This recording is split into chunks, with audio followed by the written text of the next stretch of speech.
పెద్దపల్లికి CM Revanth Reddy సవాల్ 2 సార్లు కేంద్ర మంత్రిగా ఎన్ని నిధులు తెచ్చారు 6 నెలల అభివృద్ధి పనులు 6 నెలలు అభివృద్ధి పనులు ఆపుతాం నిధులు తెస్తారా కేంద్రం నుంచి లక్ష కోట్లు తెస్తే సన్మానం చేస్తాం ఆ నిధులన్నీ హైదరాబాద్ అభివృద్ధికే ఖర్చు చేస్తాం నగర ప్రగతికి మంత్రి వర్గ ఉపసంఘం ఏర్పాటు చేస్తాం బీఆర్ఎస్ బీజేపీలు తమ ప్రణాళికలను దానికి ఇవ్వాలి అడ్డుకోవాలని చూస్తే ఎలా ఎదుర్కోవాలో మాకు తెలుసు ఎంత విష ప్రచారం చేసినా సర్కారు ఆదాయంలో వృద్ధి ఇక్కడ వాస్తవానికి ఏంటంటే కేంద్ర ప్రభుత్వం తన ఎన్డీఏ కూటమిలో ఉన్న రాష్ట్రాలకు దక్షిణాదిలో ఆంధ్రప్రదేశ్కు కానీ మిగతా చోట్ల కొన్ని ఏదైతే వాళ్ళు ప్రాతినిధ్యం వహిస్తున్న ఎమ్మెల్యేలు ఉన్నారో ఆ రాష్ట్రాలకు వచ్చిన జీఎస్టీ నుంచి కేంద్ర ప్రభుత్వం నిధులు కానీ ఎక్కువ కేటాయిస్తున్నారు ఇంకా మన రాష్ట్రంలో కాంగ్రెస్ పార్టీకి అధికారంలోకి ఇవ్వడం వల్ల కేంద్ర ప్రభుత్వం సవతి తల్లి ప్రేమ కంటే అధ్వానంగా తెలంగాణకు నిధులు కేటాయిస్తుంది అనేది వాస్తవం సో కేంద్ర మంత్రిగా ఉన్న కిషన్ రెడ్డి కానీ బండి సంజయ్ కానీ కేంద్రంతో కొట్లాడి 1.5 లక్ష కోట్లు తీసుకురావాలి అని చెప్పి ముఖ్యమంత్రి అంటున్నారు ప్రభుత్వం ఏదుంటే ఏంటంటే ఇక్కడ ప్రజలు లేరా ఇక్కడ ప్రజల ద్వారా పనులు ఎంతో ఆదాయం పోతుంది పోయే ఆధారంలో మనకు 50% ఇవ్వాలి కదా ఆ డబ్బులు ఇస్తలేరు సో ఆ విధంగా నిధులు తీసుకురండి అని చెప్పి వాళ్ళను ఎద్దేవా చేసినట్టుగా కనిపిస్తుంది ఒక్క రియల్ ఎస్టేట్ ఆదాయమే 29% పెరిగింది తప్పులు తప్ప బీఆర్ఎస్ చేసింది ఏమీ లేదు న్యూయార్కు టోక్యో స్థాయిలో ఫ్యూచర్ సిటీ అంటున్నారు రేవంత్ రెడ్డి హైదరాబాద్లో 7,000 కోట్లతో పనులకు శ్రీకారం అంట సో ఈరోజు పెద్దపల్లికి ముఖ్యమంత్రి వరాల జల్లు అంట నేడు జిల్లా కేంద్రంలో యువ వికాస కార్యక్రమం రూపాయలు 500 కోట్లతో పలు అభివృద్ధి పనులకు ఆమోదం సభలో 9,700 మందికి ఉద్యోగ నియామక పత్రాలు స్కిల్ యూనివర్సిటీకి సంబంధి 7 ఏజెన్సీలతో ఒప్పందాలంట అసలు ఈ యువ వికాసం గురించి కూడా ఒకసారి చూద్దాం మనం ఈరోజు పెద్దపల్లికి ముఖ్యమంత్రి గారు వస్తున్నారు యువ వికాస పథకాన్ని కూడా ప్రారంభించబోతున్నట్టుగా తెలిసింది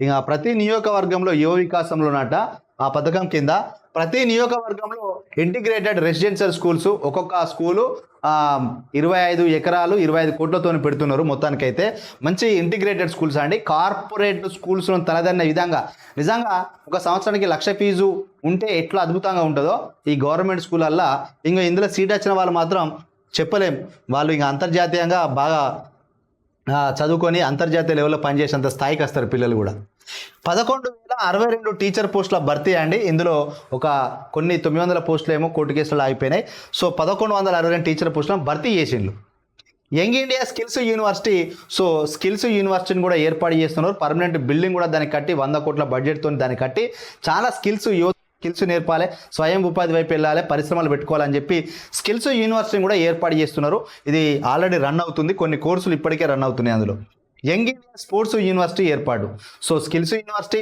స్పోర్ట్స్ యూనివర్సిటీ చదువు ఒక్కటే కాదు అన్ని రకాల నైపుణ్యాలని స్కిల్ యూనివర్సిటీ చదువుతో పాటు క్రీడలు కూడా బాగా ఆడుకోవాలి రాష్ట్ర వ్యాప్తంగా జాతీయ వ్యాప్తంగా అంతర్జాతీయంగా మన రాష్ట్రానికి క్రీడాకారులను అందించాలి మన దేశం నుంచి మన రాష్ట్రం నుంచి అందించాలని స్పోర్ట్స్ యూనివర్సిటీ ఏర్పాటు చేస్తున్నారు ఇంకా ఐటీఐలను ఏటీఈసీలుగా అభివృద్ధి చేశారు ఇండస్ట్రియల్ టెక్నికల్ ఇన్స్టిట్యూట్స్ ఉంటాయి కదా వాటిని మరింత కొన్ని కోర్సులు పెట్టి దాన్ని ఏటీసీలుగా అభివృద్ధి చేస్తున్నారు ఇంకా డ్రగ్ ఫ్రీ తెలంగాణ దిశగాడులు ఇంకా రాజీవ్ గాంధీ స్కిల్స్ అభ్యాసం అని చెప్పి ఇంకా యువ వికాస పథకంలో ఇవన్నీ ముఖ్యమంత్రి గారు చేస్తున్నట్టుగా వచ్చిన వార్తలు ఇవన్నీ ఇంకా మనం ఇంతకుముందు బిజినెస్ వార్తలు అసలు చూడడం లేదు కొంచెం చూద్దాం ఇంకా సిగరెట్లు శీతల పానీయాలు మరింత ప్రియం అంట 35% పెరగనున్న జీఎస్టీ 1,500 నుంచి 10,000 మధ్య ధర ఉండే దుస్తులపైన 18% జీఎస్టీ 10,000 మించిన వస్త్రాలపైన 28% జీఎస్టీ మండలి ఆమోదమే తరువాయట ఇక వాస్తవానికి వీటన్నిటిపైన రేట్లు ఇంకా సిగరెట్లు తాగేటోళ్ళు ఇంకా తక్కువ తాగాలి ఇక ఈ కూల్ డ్రింక్స్ అంటే ఎక్కువ థమ్స్అప్ తాగుతుంటారు కూల్ డ్రింక్స్ అదేవిధంగా స్ప్రైట్ ఇట్లాంటివి కూడా బంద్ చేసుకోవాలి ఇంకా వాటి వల్ల ఆదాయానికి జేబుకు చిల్లులు పడే అవకాశం ఎక్కువ ఉన్నట్టుగా ఇక్కడ వార్తలు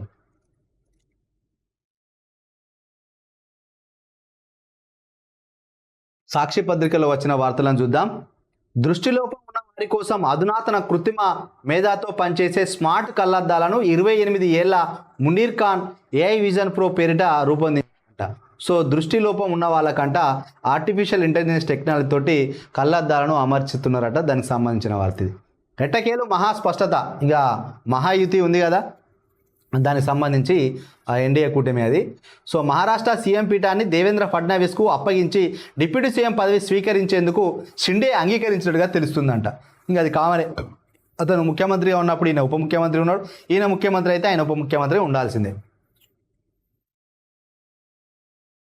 పరిష్కారానికి కట్టుబడి ఉన్నాం. చైనాతో సరిహద్దు వివాదంపై న్యాయ పరస్పర ఆమోద యోగ్య పరిష్కారం కోసం భారత్ కట్టుబడి ఉందని జైశంకర్ చెప్పారు. ఇంకా దక్షిణ కొరియాలో సంక్షోభం ఉంది కాబట్టి అక్కడ అంతర్గత యుద్ధం జరిగే పరిస్థితి ఉందని చెప్పి అక్కడ ఎమర్జెన్సీ ఆ దేశంలో విధించిండు దేశ అధ్యక్షుడు. ఇంకా ఆస్ట్రేలియా దిగ్గజం క్రీడాకారుడు బ్రాడ్మెన్ యొక్క క్యాప్ అంట 2,12,00,000కు అమ్ముడిపోయింది. 2 రోజుల క్రితం దీని గురించి వేలం వేసిండ్లు. సో 2 కోట్ల దాకా పోతుందని అప్పుడే చెప్పిండ్రు. 2,12,00,000కు అమ్ముడిపోయిందట. ఫైనల్లో యువ భారత్ ఆసియా కప్లో మలేషియాపై గెలుపు. ఇంకా మేము డిస్టింక్షన్లో పాస్ అంటున్నాడు. అభివృద్ధి సంక్షేమం 2 కళ్ళుగా ఏడాది పాలన. సాక్షి ఇంటర్వ్యూలో ఉప ముఖ్యమంత్రి బట్టి విక్రమార్క. ఇక న్యూయార్క్తో పోటీ అంటున్నాడు ముఖ్యమంత్రి రేవంత్ రెడ్డి. హైదరాబాద్లో అభివృద్ధి పనులకు 1,50,000 కోట్లు అంట.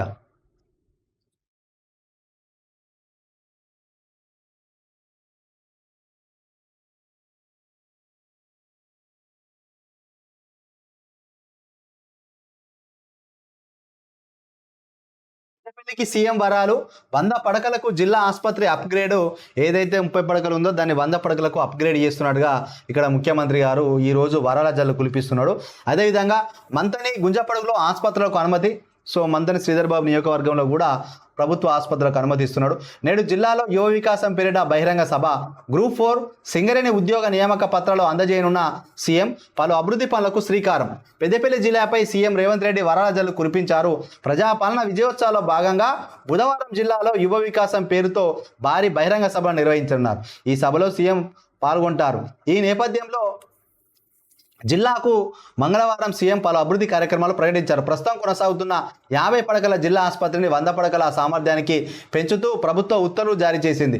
ఈ ఆసుపత్రిలో సివిల్ పనులకు పరికరాల కోసం 51 కోట్లను విడుదల చేసింది. మంతనిలో రూపాయలు 22 కోట్లతో 50 పడకల ఆసుపత్రి నిర్మాణానికి అనుమతులు మంజూరు చేసింది. మంతని మండలం గుంజపడుగులో 2.45 కోట్లతో కొత్త ప్రాథమిక ఆరోగ్య కేంద్రం ఏర్పాటుకు కూడా జీవో జారీ చేసింది. ఇవన్నీ వరాలు ఇచ్చిండ్రు మంచిగా అక్కడ జిల్లాకు. గ్రూప్ 4 ఉద్యోగ నియామక పత్రాలు. ఇటీవల గ్రూప్ 4 ఎగ్జామ్స్ రిజల్ట్ కూడా ఇచ్చిండ్రు. నియామక పత్రాలు అంట. గ్రూప్ 4లో మరియు ఇతర విభాగాల్లో ఉద్యోగాలు పొందిన 9,000 మందితో పాటు సింగరేణి సంస్థలో ఇటీవల ఉద్యోగాలకు ఎంపికైన 593 మందికి యువ వికాసం సభలోనే CM Revanth Reddy, deputy CM Bhatti Vikramarka నియామక పత్రాలు అందజేయనున్నారు. Telangana digital employment exchange CM కప్ను ఆవిష్కరిస్తారు.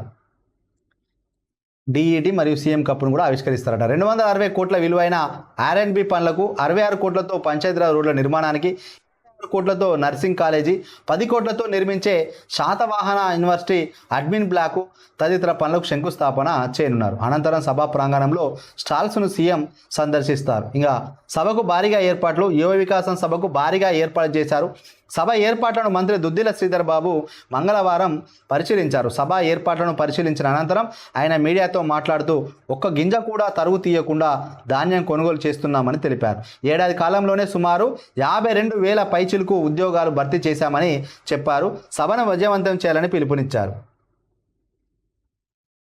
సో మొత్తానికైతే పెద్దపల్లి జిల్లాకు మాత్రం ముఖ్యమంత్రి వరాల జల్లు కురిపించేళ్ళు. యువ వికాసం పథకం కింద ఒక 9,000 మందికి ఉద్యోగ నియామక పత్రాలు ఇవ్వబోతున్నారు. అదేవిధంగా గ్రూప్ 4కును సింగరేణిలో వాటికి, అదేవిధంగా 50 ఆసుపత్రిని 100 పడకల ఆసుపత్రికి అప్గ్రేడ్ చేసిళ్ళు. మంతని నియోజకవర్గంలో గుంజపడుగులో కూడా ప్రభుత్వ హాస్పిటల్కు కూడా ప్రాథమిక ఆరోగ్య కేంద్రానికి కూడా 2-3 కోట్లు కేటాయించినట్టుగా వార్త. సో మొత్తానికైతే అన్ని రంగాల్లో ఆ జిల్లాను అభివృద్ధి చేయడం కోసం వరాల జల్లు కులిపించినట్టుగా ఇక్కడ వార్తలు అయితే ఉన్నాయి. మొత్తానికి ఆసుపత్రిలో కూడా 100 పడకల ఆసుపత్రిగా మార్చి 50 కోట్ల నిధులు కూడా ఆ పరికరాల కోసం కేటాయించారు. 22 కోట్లతో 50 పడకల ఆసుపత్రికి మంతనిలో, అదేవిధంగా గుంజపడులో 2,40,00,000. ఇవన్నీ మొత్తానికైతే ఒక హెల్త్ పైన ఇక్కడ కరెక్ట్గా చెప్పాల్సిందేనంటే విద్యా వైద్యం పైన ఈ గవర్నమెంట్ ఫోకస్ చేస్తుంది. ఎందుకంటే 10 సంవత్సరాలు ప్రతిపక్షంలో ఉన్నప్పుడు చాలామంది ఈ ఉచిత పథకాలు ఇచ్చడం ఎందుకు, విద్యా వైద్యం ఫ్రీగా ఇస్తే బాగుంటుంది కదా అంటే, ఫ్రీగా ఇచ్చే బదులు ఈ యొక్క గవర్నమెంట్ ఆసుపత్రులు, జనరల్ ఆసుపత్రులు అంటే 30 పడకలను 50 పడకలుగా, 50 పడకలను 100 పడకలుగా అప్గ్రేడ్ చేస్తున్నారు.